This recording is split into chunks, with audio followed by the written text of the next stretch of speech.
আমার কাছে চাইবে আমি তার অভাব মোচন করে দিব। আছো কোনো অসুস্থ ব্যক্তি, তুমি তোমার রোগ শেফা আমার কাছে চাইবে, আমি তোমাকে রোগ থেকে শেফা দান করব। আছো কোনো বিপদগ্রস্ত ব্যক্তি, তুমি বিপদ মুক্তি চাইবে, আমি বিপদ মুক্ত করে দেব।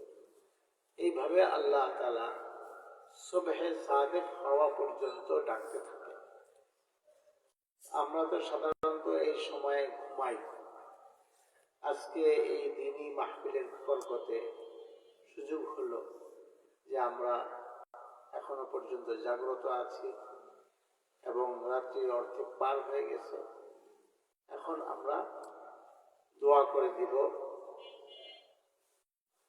প্রথম দোয়া হবে, আল্লাহ তাআলা যে মাদ্রাসার বরকতে আমাদেরকে এখানে বসার তৌফিক দিয়েছেন, সেই মাদ্রাসাকে আল্লাহ তাআলা কবুল করুন। এই মাদ্রাসার সাথে আমরা যারা সম্পৃক্ত হয়েছি আজকে, একেবারে সামান্যতম অঙ্ক দিয়েও যারা আমরা সংযুক্ত হয়েছি, আমাদের এই সংযুক্তিকে আল্লাহ তাআলাকে আমাদের দিন আমাদের নাজাতের উসিলা করে দিন। মুহতারাম উপস্থিতি, মাদ্রাসা এমন একটি প্রতিষ্ঠান যে প্রতিষ্ঠানে নিয়মিত খরচ হয়। এই না যে শুধু আজকে খরচ হইল বা এই এক মাস খরচ হবে এমন না। প্রতিনিয়ত তালেবে ইলমরা এখানে পড়তে আসে। অধিকাংশ তালেবে ইলম গরিব হয়। তালেবে ইলমদের অভিভাবকরা এসেই বলে, হুজুর আমি মাদ্রাসায় ভর্তি করতে পারি যদি আমার ছেলেটাকে একটুকু ফি দেন, একটুকু যদি আপনি আমার প্রতি সহযোগিতা করেন তাহলে পড়াইতে পারবো, অথবা আমি পড়াইতে পারবো না। তেমন অবস্থায় দিন শেখানো আলেমদের উপর ফরজ, তাই তিনারা সেই বাচ্চাকে কবুল করে নেন। সেই জন্য আপনাদের কাছে অনুরোধ করেন, আমরা যেন এই মাদ্রাসার যে অনুদানটা আজকে দিলাম, এরকম অনুদান বা এর চেয়ে কম হলেও প্রতি মাসে একটি ছোট্ট অঙ্ক আমরা যদি মাদ্রাসায় দিয়ে দেই, তাহলে এই মাদ্রাসা চলতে আর কোনো অসুবিধা হবে না।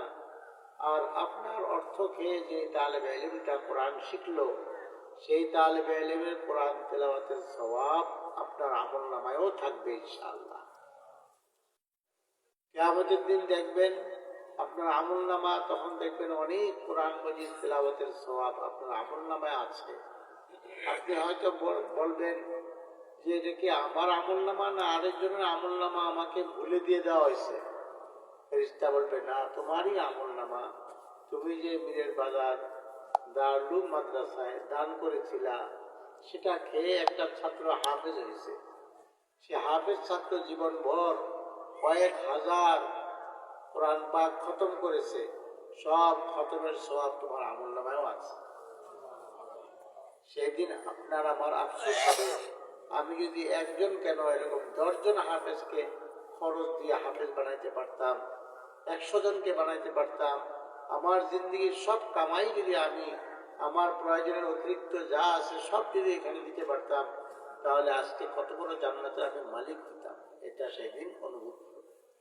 এই জন্য মুহতারাম, আমরা এই মাদ্রাসার প্রতি লক্ষ্য রাখবো। এর জন্য প্রথম দোয়া হবে, দ্বিতীয়ত দোয়া হবে আমরা যারা উপস্থিত হয়েছি, আমাদের অনেক মুরব্বী খবরে চলে গেছে, অনেকে দুনিয়াতে বেঁচে আছেন কিন্তু অসুস্থ, অতি বার্ধক্য এর কারণে তিনারা নড়াচড়া চলাফেরা করতে কম পারেন। আবার অনেকে আছেন অসুস্থ, সকলের জন্য দোয়া হবে। উপস্থিত যারা আছে তাদের জন্য দোয়া। তবে মুহতারাম, একটি কথা আমরা মনে রাখি, আমরা মুসলমান, আমরা প্রত্যেকেই চাই কালেমা নিয়ে আমরা যেন কবরে যাই, চাই না আমরা এটা? হ্যাঁ, যেন আমরা কালেমা পড়তে পড়তে শেষ কথাটা যেন আমাদের কালিমা লা ইলাহা ইল্লাল্লাহু মুহাম্মাদুর রাসূলুল্লাহ হয়, এটা আমরা সকলেই চাই। এটা যদি আমরা চাই তাহলে আমাদের কয়েকটা করণীয় আছে। তার মধ্যে প্রথম করণীয় হলো এই যে আমরা 5 ওয়াক্ত নামাজ সঠিকভাবে আদায় করি। 5 ওয়াক্ত নামাজ আমরা সঠিকভাবে আদায় করি। নামাজে গাফলতি করবই না। হ্যাঁ, নামাজ কাজা করব না, নামাজে গাফলতি করব না। জামাতের সাথে নামাজ আদায় করার চেষ্টা করবে। দ্বিতীয় নম্বর হল সামনে একটি মাস পরেই, একটি মাসও না, আজকে 12 তারিখ শেষ হয়ে গেল, 13 তারিখ শুরু হয়ে গেছে, আর 13-14 দিন 15-16 দিন পরেই রমজান মাস শুরু হইতেছে। প্রত্যেকেই আমরা রমজান মাসের প্রত্যেকটি রোজা ইনশাআল্লাহ রাখবো। যাদের উপর যাকাত ফরজ আছে এই রমজান মাসে যাকাত গুলো আদায় করে দিব। যাদেরকে আল্লাহ অর্থ দিয়েছেন তারা যেন আল্লাহর ঘরের জিয়ারত, বাইতুল্লাহ শরীফের জিয়ারত অর্থাৎ হজ পালন করে, এই চেষ্টা আমরা ইনশাআল্লাহ করব। আর সর্বশেষ আমরা প্রত্যেকেই হালাল কামাই খাওয়ার চেষ্টা করবো ইনশাআল্লাহ। হালাল কামাই, হারামের কাছে যাব না, হারাম কামাই খাবো না। আর সঙ্গে আমাদের মা বোনদের জন্য নসিহত, মা বোনরা যেন পর্দার আড়ালে জীবনযাপন করে। মা বোনদের জন্য উন্মুক্ত হয়ে পুরুষদের মতো ঘরের বাহিরে আসা আল্লাহর লানতকে ডেকে আনে। যেই মা বোন ঘরের বাহিরে পর্দাবিহীন অবস্থায় বের হন, ফেরেশতারা তার প্রতি আল্লাহর লানত করতে থাকে। লানত মানে অভিশাপ। যে অভিশপ্ত হয় তার কোনো ইবাদত কবুল হয় না, তার মৃত্যুর সময় ঈমানও নসিব হয় না। এই জন্য এরকম মা বোন যেই ঘরে থাকে সেই ঘরে আল্লাহর রহমত আসে না, সেই ঘরে বরকত থাকে না, সেই ঘরের মধ্যে অশান্তি বিরাজ করে। এই জন্য মা বোনদের প্রতি নসিহত, তারা যেন সকলেই পর্দা মেনটেন করে চলেন। ঘরের বাইরে যদি বের হন পরিপূর্ণ পর্দার সাথে বের হবে। চেহারা খোলা থাকবে না, শুধুমাত্র চোখ দুটি খোলা থাকবে, যার দ্বারা তিনি পথ দেখবেন, আর সম্পূর্ণ শরীর আবৃত থাকবে। এইভাবে তিনাদের মা ঘর থেকে বের হওয়ার অনুমতি আছে। আর এছাড়া যদি বের হন তাহলে তিনি ফেরেশতাদের লানত নিয়ে ঘরে ফিরবেন। এই জন্য মা বোনদের প্রতি নসিহত, পরিপূর্ণ পর্দা মেনটেন করবেন। পুরুষরা প্রত্যেকে হালাল কামাই করবেন এবং 5 ওয়াক্ত নামাজ আদায় করবেন, রমজান মাসের রোজা রাখবেন, আর দিনী কাজগুলো সব আঞ্জাম দেওয়ার চেষ্টা করবেন। হারাম কাজ থেকে বিরত থাকবেন। দিনী মাদ্রাসা এর প্রতি লক্ষ্য রাখবেন। আমার পূর্বের আলেম সাহেব খুব সুন্দর কথা বলছেন, হয় তুমি আলেম হও, অথবা আলেম শিক্ষার্থী হও, অথবা আলেমের কথা শ্রবণকারী হয়ে আলেমকে মান্যকারী হও, আর নতুবা কমপক্ষে আলেমকে তুমি মহব্বতকারী হও।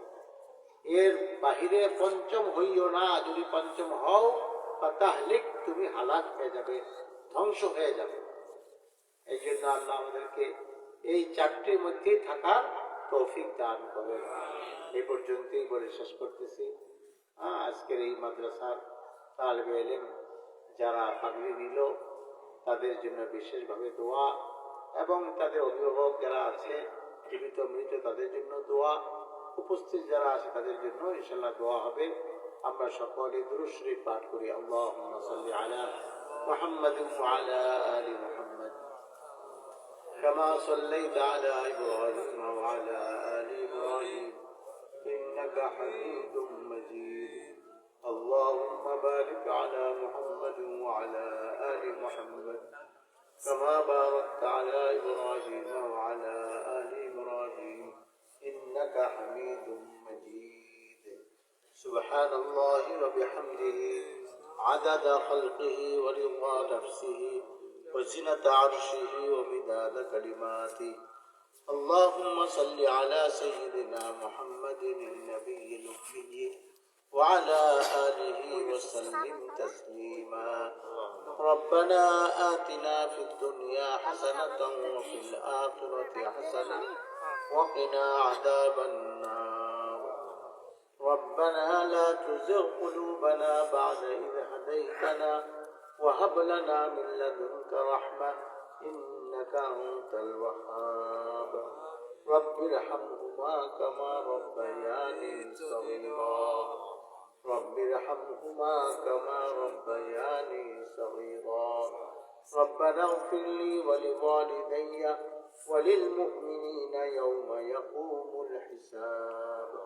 ربنا اغفر لنا ولإخواننا الذين سبقونا بالإيمان ولا تجعل في قلوبنا إلا غلا للذين آمنوا ربنا إنك رؤوف رحيم আল্লাহ আজ দুপুর থেকে আরম্ভ হয়েছে আল্লাহ মাহবুদের দিনই মাহফিল অনেক আলিম উলামায়ে কেরামরা নসিহা পেশ করেছেন কোরআন সুন্নাহর আলোকে আল্লাহ আমাদেরকে সেই সমস্ত শ্রুত নসিহতগুলোর উপর আমল করার তৌফিক দান করে আল্লাহ আল্লাহ এই মাহফিলের যারা আয়োজন করেছেন যেভাবে যে সহযোগিতা করেছেন অর্থ দিয়ে শ্রম দিয়ে পরামর্শ দিয়ে আল্লাহ সকলের এই শ্রমকে তুমি কবুল করে নেওয়া আল্লাহ রব্বুল আলামিন তুমি এই মাহফিলকে মেহেরবানি করে কবুল ও মঞ্জুর করে নাও আমিন এই মাহফিলের শ্রুত কথাগুলো আমাদেরকে আমল করার তৌফিক দান করো আমাদের প্রত্যেককে 5 ওয়াক্ত নামাজ জামাত আদায় করার তৌফিক দান করো আমাদের মা বোনদেরকে পর্দা করার তৌফিক দান করো আমাদেরকে মাহে রমজান আসতেছে উহার রোজাগুলো রাখার তৌফিক দান করো আল্লাহ যাদের কাছে অর্থ আছে তাদেরকে অর্থের যাকাত আদায় করার তৌফিক দান করো আল্লাহ যাদের বাইতুল্লাহ শরীফে হাজির হওয়ার তৌফিক আছে এখনো হাজির হন নাই হজ করেন না যাদেরকে হজ করার তুমি তৌফিক দান করে দাও আয় রব্বুল আলামিন আমাদের প্রত্যেককে তুমি হালাল কামাই করার তৌফিক দান করো আল্লাহ হালাল খাদ্য খাবার আমাদেরকে তৌফিক দান করো হারাম থেকে বাঁচার তৌফিক দান করো আল্লাহ তুমি এই দিনই মাহফিলকে মেহেরবানি করে কবুল মঞ্জুর করে নাও আল্লাহ এই মাদ্রাসাকে তুমি নিজ ভূমিতে দাঁড়ানোর তৌফিক দান করো এবং বড় ভবন উঁচু ভবন বানিয়ে আল্লাহ মাহবুদ বড় পরিসরে ব্যাপক আকারে তুমি এই দিনই খেদমত এই প্রতিষ্ঠানের মাধ্যমে তুমি আঞ্জাম দেওয়ার তৌফিক দান করে আল্লাহ আমাদের জিন্দগির সমস্ত গুনাহগুলোকে মাফ করে দাও এ পর্যন্ত আমরা যত ছোট বড় জানা অজানা গুনাহ করেছি সমস্ত গুনাহগুলোকে মেহেরবানি করে মাফ করে দাও আল্লাহ তোমার ঘরের অনেক মানুষ তোমার ঘরে যাইতেছে তোমার ঘর আল্লাহ কাবা শরীফে যাইতেছে উমরা করার উদ্দেশ্যে অনেকে এই বছর হজ করবেন সেই নিয়ত করেছেন মাহবুব সকলের এই নিয়তগুলোকে মেহেরবানি করে কবুল মঞ্জুর করে নাও আল্লাহ আমাদের দেশের জন্য আল্লাহ যাহা কল্যাণকর হবে উহাই আমাদের জন্য দান করে দেওয়া আল্লাহ মাহবুব আল্লাহ আমাদের ভাগ্যকে সুন্দর থেকে সুন্দরতর করে দেওয়া আল্লাহ আল্লাহ তুমি আমাদের সকলকে মাফ করে দাও আমাদের মধ্যে যারা অসুস্থ পীড়িত আছেন সকলকে শিফা দান করে দেওয়া আল্লাহ আল্লাহ যারা কোনো কারণে মিথ্যা মামলায় জড়িয়ে আছেন তাদেরকে মিথ্যা মামলা থেকে মুক্তি দান করে দেওয়া আল্লাহ আমাদের প্রত্যেকের নেক মন বাঞ্ছা নেক আশা আকাঙ্ক্ষা তুমি মেহেরবানি করে পূর্ণ করে দেওয়া আল্লাহ আল্লাহ আমাদের পারিবারিক কলহ দ্বন্দ্ব আল্লাহ সব তুমি মিটিয়ে দেওয়া আল্লাহ মাহবুব আমাদের সকলকে তুমি মেহেরবানি করে তোমার খাস এবং খাঁটি বান্দা বানায় নাও আল্লাহ আমাদেরকে আজীবন মৃত্যু পর্যন্ত তোমার বন্দিগি করার তৌফিক দান করো তোমার বন্দিগি করার তৌফিক দান করো ফরজ হুকুম আহকাম গুলোকে আমাদেরকে আবশ্যকীয়ভাবে পালন করার তৌফিক দান করো ওয়াজিব গুলোকে তৌফিক দান করো সুনানে মুআক্কাদা আদায় করার তুমি তৌফিক দান করো হে আল্লাহ তোমার হাবিব সাল্লাল্লাহু আলাইহি ওয়াসাল্লামের সুন্নাহ মোতাবেক আমাদেরকে জীবন যাপন করার তৌফিক দান করো হে আল্লাহ তুমি আমাদের দেশের মধ্যে শান্তি রহমত বরকত নাজিল করো আল্লাহ মাহবুব শান্তি রহমত বরকত নাজিল করে দাও আল্লাহ অশান্তি সবকিছু তুমি দূর করে দাও আল্লাহ আমাদের দোয়াকে মেহেরবানি করে কবুল মঞ্জুর করে নাও আমাদের দেশের সকল শাসকদেরকে তুমি সৎ এবং খোদা ভীরু বানিয়ে দাও আল্লাহ মাহবুব এবং যারা খোদা ভীরু এবং সৎ তাদেরকেই তুমি দেশের শাসক হওয়ার তৌফিক দান করো আল্লাহ আমাদের দোয়াকে মেহেরবানি করে কবুল মঞ্জুর করে নাও এই মাহফিলকে তুমি কবুল করে নাও মৌলানা মুফতি মোহাম্মদুল্লাহ আল্লাহ হিম্মত করে এই মাদ্রাসা করেছে এই মাদ্রাসাকে তুমি মেহেরবানি করে কবুল মঞ্জুর করে নাও এই মাদ্রাসাকে আরো সুন্দরভাবে আল্লাহ উনার শিক্ষা প্রদান করার তৌফিক দান করো তালিম ও তরবিয়তকে উচ্চতর তুমি মেহেরবানি করে দাও আল্লাহ এলাকাবাসীর দিলকে এই মাদ্রাসা থেকে তুমি ঝুঁকিয়ে দাও আল্লাহ মাহবুব আকৃষ্ট করে দাও সকলের মনকে এই মাদ্রাসার প্রতি এবং তাদেরকেও এই মাদ্রাসা থেকে খোরাক পাওয়ার তৌফিক দান করো। আল্লাহ এই মাদ্রাসার উসিলায় প্রত্যেক যুবক, প্রত্যেক বয়স্ক ব্যক্তি সকলে যেন সহি শুদ্ধ কোরআন শিখতে পারে সেই তৌফিকও তুমি দান করে দাও আল্লাহ। এবং এই মাদ্রাসার উসিলায় প্রত্যেক বাচ্চা যেন কোরআনে পাক বিশুদ্ধ তেলাওয়াতকারী হইতে পারে এবং বাচ্চিরাও হইতে পারে, ইহা তুমি তৌফিক দান করে দাও। আল্লাহ আমাদের এই মাহফিলকে আজকে তুমি কবুল করে নাও। اللهم وفقنا لما تحب وترضى من القول والفعل والعمل والنية والهدي والهدى إنك على كل شيء قدير. اللهم إني أسألك فعل الخيرات وترك المنكرات وحب المساكين، وإذا أردت بقوم فتنة فتوفني إليك منها غير مفتون، واجعل خير عمري أواخره وخير عملي خواتيمه وخير أيامي يوم ألقاك فيه. ربنا تقبل منا إنك أنت السميع العليم، وتب علينا يا مولانا إنك أنت التواب الرحيم. سبحان ربك رب العزة عما يصفون وسلام على المرسلين والحمد لله رب العالمين. اللهم آمين برحمتك. السلام عليكم.